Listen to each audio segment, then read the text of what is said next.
Hey homies, this is Sarah on her birthday. And I'm Ashley.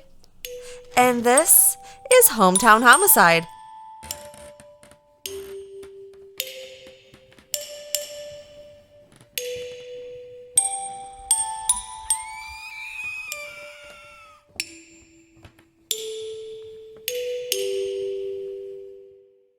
Hello everybody.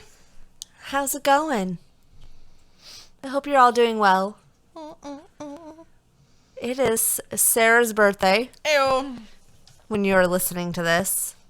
It is the 17th anniversary of turning 21. What's up? Oh, man. I'm old. Yeah, Fine. I feel ya. I can outdrink anybody though, pretty much, so come at me. She can. And by that I also mean I don't get hangovers, so come at me.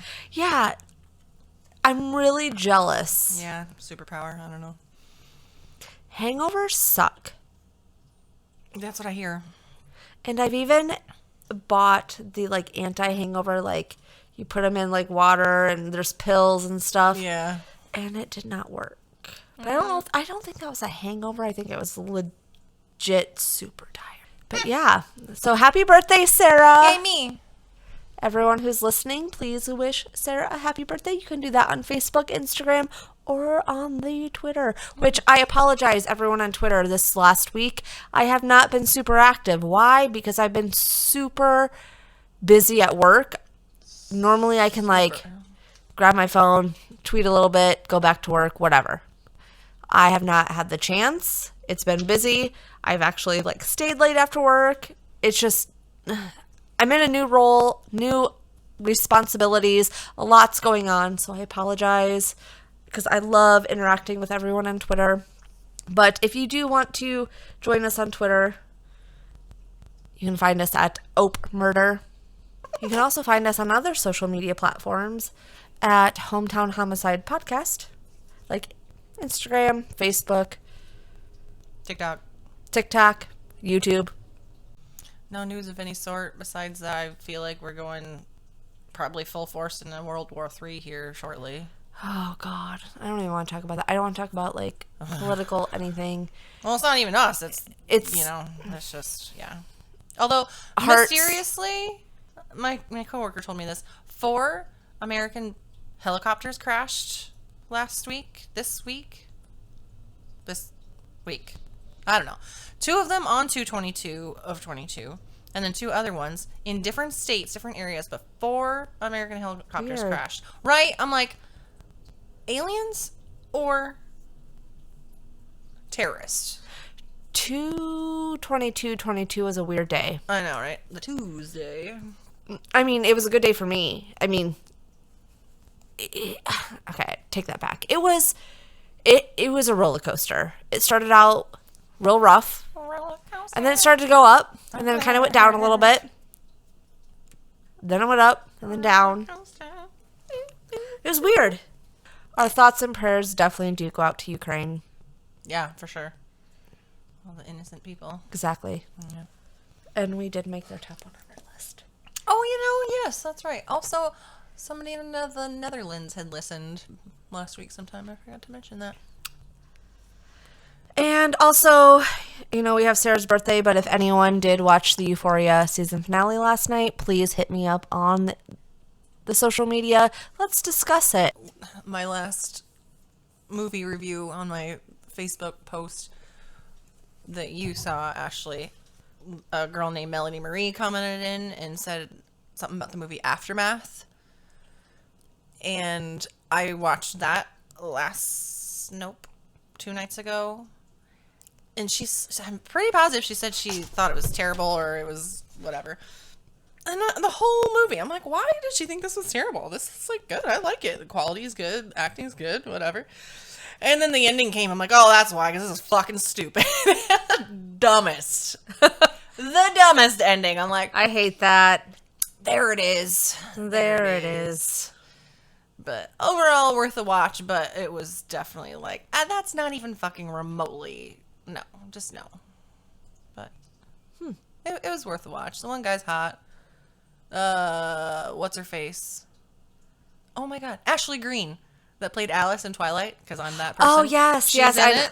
Yep. Oh, I liked her. I didn't know how you felt about the whole Twilight business, but I don't hate Twilight. I mean, I can turn it on and not be invested, but have it on. I mean, I'm a True Blood fan. Yeah. That type of vampire, but I don't hate Twilight. yeah, I saw the credits. Ashley Greene. I'm like, oh, Alice is in this, and it started. Yeah. Ooh, the opening scene to that movie, though. Aftermath, right? Yes, is brutal. Like, gore. Like, trigger warning for the opening scene on that. Like, bad. We should have Autopsy of a Horror Movie. Watch it if you're listening. Oh, yeah. Good call. I'm waiting for yeah, I can wait their from what I understand, because I watched the new Texas Chainsaw Massacre on Netflix. Mm-hmm. I was like, okay. I saw you tweet something about that. So immediately I went to make sure to see if they had an episode about that, and they don't yet. So I'm waiting for that. Yeah, I saw someone's reply saying that they see the TCM and think Turner And I Classic do movie. too. And I do too. I've seen it so many times. And then I was like, Texas Chainsaw Massacre. But it's like, yeah, first thing I think of. So if you are into horror movies or movies and you like, not horror. I know, I said horror over here. If you like horror movies. It used to be on like what, HBO? I think you can go to Cinemax for that now. Cinemax. But if you like that type of stuff, check out Autopsy of a Horror Movie. Autopsy of Horror Movies. Autopsy of a Horror Movie. I can't. Autopsy of a Horror Movie. You're correct. Sorry. What I actually wanted to do was shout out to Paige87. Thank you for the review on Oh, yeah. Apple. Appreciate it. So today's story, we are going to go to Wisconsin. Wisconsin? Hey, we're eating cheese. It was Christmas 1977. It was negative 22 degrees. Ugh. Gerald Davies, 31, he was a clerk at the University of Wisconsin, walked into a Madison police headquarters and announced, "Last night, I helped bury a body in a snowbank." What? Yeah. Cool. Now, you would think with an announcement like that, people would be like, what the fuck? But it's Christmas Day. It's quiet Really? in the police department. In Madison, Wisconsin, it's negative 22. But the sergeant, the desk sergeant, just shrugged at his statement. He was just thinking he was, like, drunk. He just shrugged at the whole statement because he was thinking he was obviously disoriented, drunk, suggested a cup of coffee because a sorry individual was only going to bring extra paperwork. Jesus. Davies told the cop he didn't know who the man was that he buried or how he died, that he was simply to dispose of the body for his fiancée, Barbara Hoffman. Barbara Hoffman, we're going to get into her, was a straight A student majoring in biochemistry at the University of Wisconsin. Barbara was a National Honor Society scholar, fluent in 3 languages, Fancy. and could even play the French horn. Fancy. Which I Googled, apparently is the hardest brass instrument to play. Because I'm like, well, they mentioned it, so it's got to be hard. I just know that there's a blue French horn in How I Met Your Mother. Never watched it. It's a good show. Minus the finale.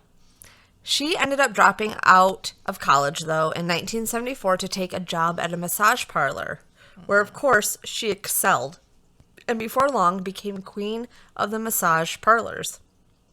That's according to Carl Harder in the book Winter of Frozen Dreams, which I read. What Barbara learned in the chemistry lab, though, didn't go to waste, and it became useful on how to use cyanide. Not make, but how to use it. So Davies met Barbara at the massage parlor in the mid-70s, where Davies desired her presence. Davies had never been with anyone before. He was a lonely man, never had a girlfriend. For him, it was a physical and emotional contact that he wanted. He didn't care about the sexual stuff that you could get at the massage parlors in the 70s. One of those massage parlors. Okay. Yes, it was the 1970s. So I it was mean, like, I figured, but, you know. apparently they were big in Madison. Really? Mm-hmm. Scandalous. It was. And it was Barbara who suggested that they take their relationship beyond the confines of the massage parlor. Of course, Davies was elated, and Barbara being the only woman he ever dated, he was even more in love. By 1976, she left the massage parlor and started working for an insurance claims processing firm. Their relationship was not a normal one, though. Barbara would not allow more than 1 or 2 dates a week, and sexual contact was limited, and they refrained from sexual intercourse altogether. But working in a massage parlor and performing sexual favors for anyone and everyone, she refused with Davies. But he still accepted the arrangement because to him, that part didn't matter. Yeah. Being with her was all he wanted. Yeah. Love will make you do crazy things. Yes, it will. Barbara didn't have a car, so Davies would pick her up every day and take her to work. It seems he did anything she asked. The day before Christmas Eve, so December 23rd, when Davies asked Barbara if he could see her before Christmas, she told him she wouldn't have time and to not call her until a few days after Christmas was over. So when she called that night to ask if he wanted to hang out, of course he's like, yeah. Okay. So he picked her up. They, I guess, went somewhere, hung out for a while, had some drinks, and then went back to her place, watched some TV, cuddled. She fell asleep in his arms. They were watching TV. After dozing off at Barbara's apartment, he was awakened by Barbara around 2:30 a.m., Christmas Eve morning. So we're now on December 24th. Okay. Telling him they had something serious to talk about. And that something serious was a corpse. I mean, it's pretty serious. Yeah. If you like what you're hearing from us, please make sure you give us a rating over on Apple Podcasts, Spotify, and Good Pods. Also make sure to follow us on Instagram, Facebook, and YouTube at Hometown Homicide Podcast and Twitter at Oat Murder. Barbara told Davies that when she got home from work the day before, that she found a naked dead man with his head bashed in and his genitals battered to a swollen pulp in her bathroom. Oh, just found him in her own bathroom. She came home and he was just like that in her bathroom. What a coincidence. She said, "Jerry, listen carefully. A horrible thing has happened. When I came home from work yesterday, there was a body in my bathroom. A dead body. I got scared. I didn't know what to do. You've got to help me get rid of it." And Davies said, because, it's 2:30 in the morning. He's on Christmas Eve morning. He's just like, why don't we call the police? Right. Like any logical person. So to her, the logical thing to do, instead of calling the police, was to wrap his body in a sheet and bury it in the snow behind the dumpster in her parking lot. Clearly. And then she was then going to take the vehicle of that, someone's vehicle. Mysterious dead guy. Go behind the dumpster, put him in the vehicle, and get rid of it. But being out in the cold in December in Wisconsin, he was already couldn't be moved. Yes, he was frozen stiff. Yes. So to her, the logical thing to do, instead of calling the police, was to wrap his body in a sheet and bury it in the snow behind the dumpster in her parking lot. Clearly. And then she was then going to take the vehicle of that, someone's vehicle. Mysterious dead guy. Go behind the dumpster, put him in the vehicle, and get rid of it. But being out in the cold in December in Wisconsin, he was already couldn't be moved. Yes, he was frozen stiff. Yes. Davies begged Barbara to report it to the police, but she refused because she couldn't explain how the man ended up in her bathroom. I can. She did have a theory, though. Oh, did she? This should be good. Her theory was that her enemies from her massage parlor days planted the body to frame her. How many enemies do you make at the massage parlor? I don't know.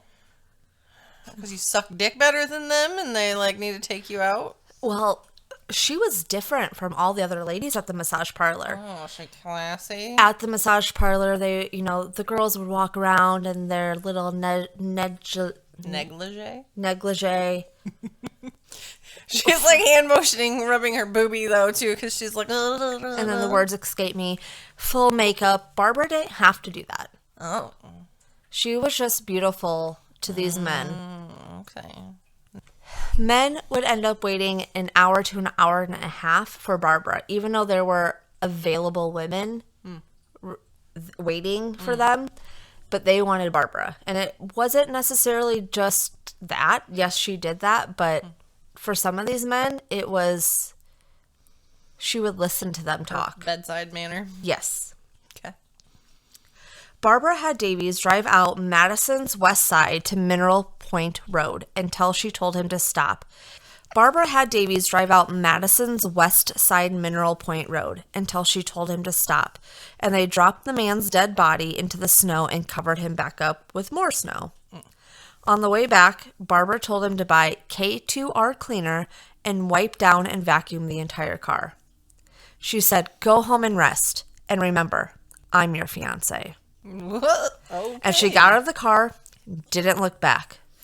Davies, of course, did what she told him to and cleaned out the car. In the meantime, Barbara went back to Illinois to be with her family for Christmas, and Davies spent Christmas with his mother like he always did.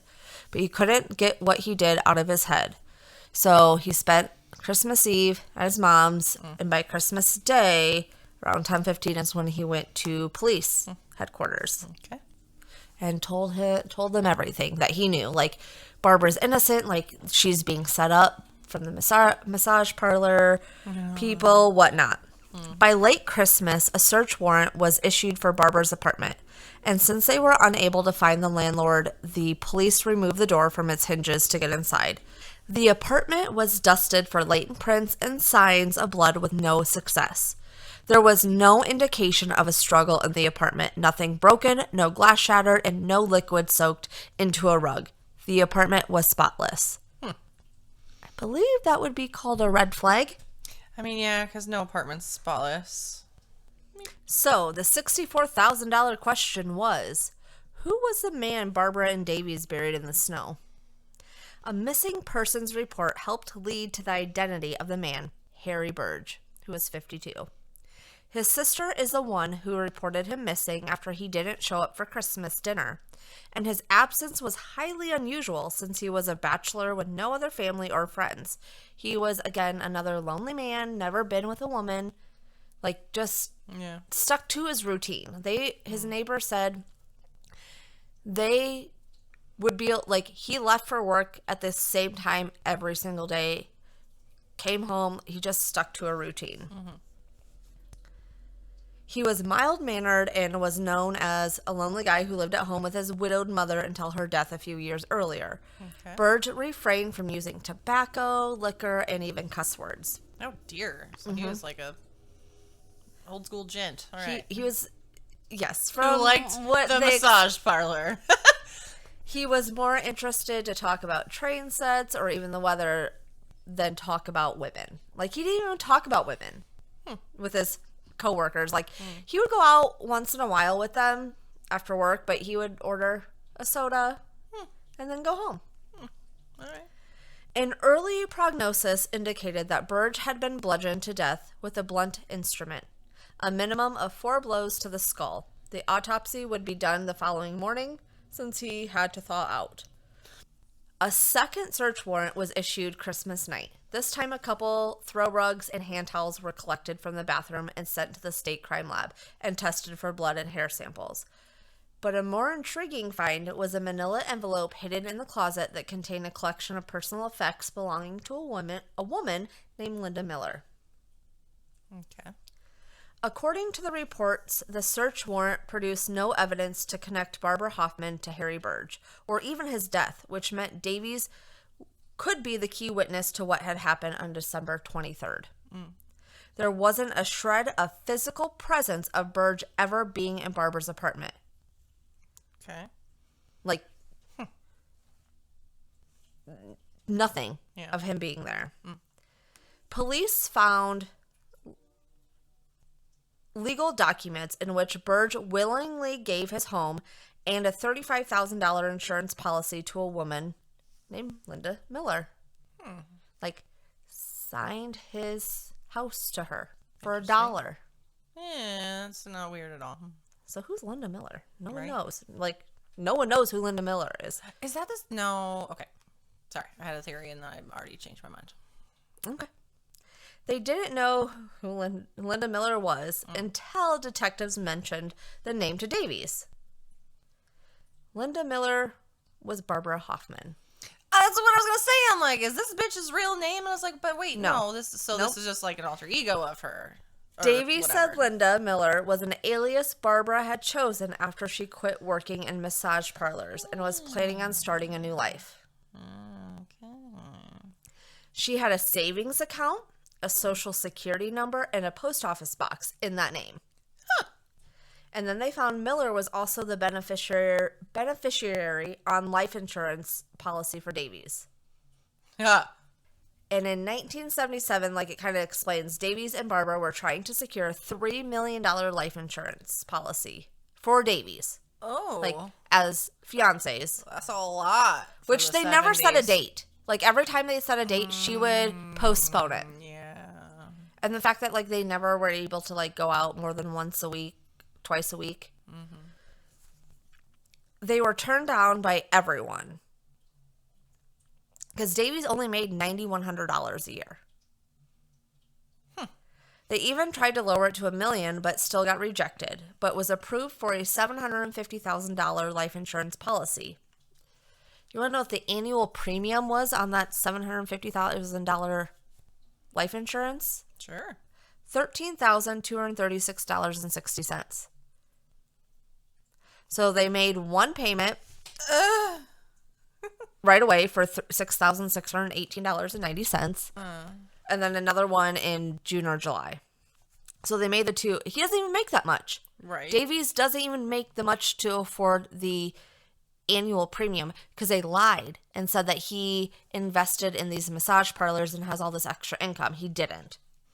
Sorry, I had to Google to see what $9,100 then approximately would be now, which is converted amount 47,500 and change. For what he was doing, his job probably makes sense. But yeah, for that much of a policy, it was a stretch. So. Well, then Davies officially amended his life insurance policy, designating Barbara as a sole beneficiary. Mistake. So Burge also met Barbara at the massage parlor. Of course. And also became smitten with her and started to spend a lot of time with her outside of the massage parlor. Apparently, other people he worked with were talking about it, and he eventually went there, met Barbara. Yeah. Same thing, kind of like with Davies, like, wasn't really sexual with her, but he grew fond of her. And liked the company. On January 18th, 1978, Barbara was arrested and charged with murder for Burge's death. The case relied on the testimony of a frail, nervous witness who was in love with the suspect, Davies. Yeah. But on Easter weekend, the prosecution's star witness was found dead in his bathroom. And messages were sent to a newspaper days earlier declaring that this is what it said, Barb is innocent, and I wrecked her life. All those stories are told about Barb are false. His death made suicide seem likely. In a surprising twist, Davies turned out to be worth more to the DA dead than alive. A toxologist noticed when examining tissue samples from Davies a weird odor, like bitter almonds. Ah, yes. Which is a telltale I already forgot that you brought scent that of up. cyanide. He had enough of the poison to kill 2 men. So this is where 2 different sources mix these up. So if I have this wrong, I apologize beforehand. But it said for Davy's death, a toxologist noticed when examining tissue samples a weird odor like bitter almonds, which is a telltale scent of cyanide. He had enough of the poison in him to kill 2 men. His body contained 37 times the lethal dose. I also read in the book that Burge is the one who had 37 times lethal dose. Okay. Not Davies, but came back as they were both killed by cyanide. Okay. Both of them. Okay. Detectives were able to link Barbara, I don't know why I put Hoffman, to recent purchases of cyanide and were able to convince a jury of her guilt in Burgess' murder. I'm sorry, where do you just go to buy cyanide? I don't know. I've never looked. I haven't tried. And I'm not going to. And No, hear me out. know. I was going to Google on where to to have You some just don't want information, that and I in your said, shit. Yeah. better not. Pitch perfect. Okay, I'm like, I know that quote. What the hell? So I read that Burge was he drank a lot of coffee, and he also told people he was engaged to Barbara. Okay. So she was engaged to both of these men. She never planned to kill Burge. Okay. It was not in the plan. Now, she's never confessed to this, by the way. She's always maintained her innocence, but it is said, he went over to her apartment. He made coffee. And the sugar was cyanide. So he took a teaspoon, because a teaspoon is about equal to what was in his system. Okay. He put that in his coffee. He started to feel it. He freaked out, started to attack Barbara. This is their theory. This is the prosecution's theory. Okay. And she panicked, kneed him in the groin because it was all swollen. Oh, yeah, right. And then hit him over the head with a frying pan until the cyanide took over. That's what they think That's happened. such a cartoon. Right? But that's what they... But I mean, if you're in the kitchen, it's handy. I get it, but it's such a They cartoon. don't think that for the amount of money that she was going to get from his death, but Davies was worth now to her $750,000. So she intended or meant it was because also she lives in an upstairs apartment in Madison. This was not thought out. She did not plan to kill him and then try to get rid of the body. Okay. Davies, on the other hand, yes, that was premeditated. She thought about that because it was meant to look like a suicide. But Burge was not meant to be. It would. They think it was a complete accident. Okay.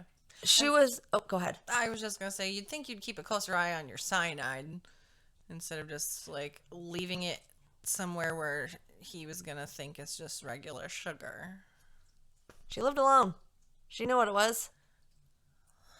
But if you're, That's just what they think. I know. I just. And they also searched the snow to take samples behind that dumpster to see if there's any type of blood. They could never find any because they did find some blood after he was already dead on the bed sheet. The blood sheet, I was going to say.